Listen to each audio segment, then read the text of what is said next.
गोर से तू पोछाया अपन लोर गाँव में आई पे गोरी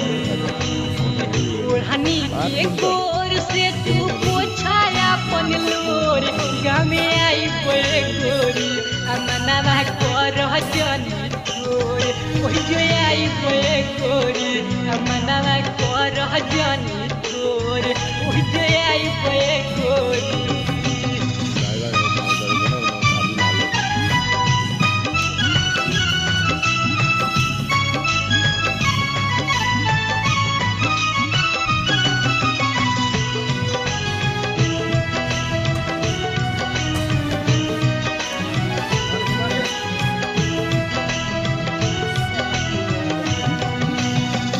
नजरी पनाची तुहार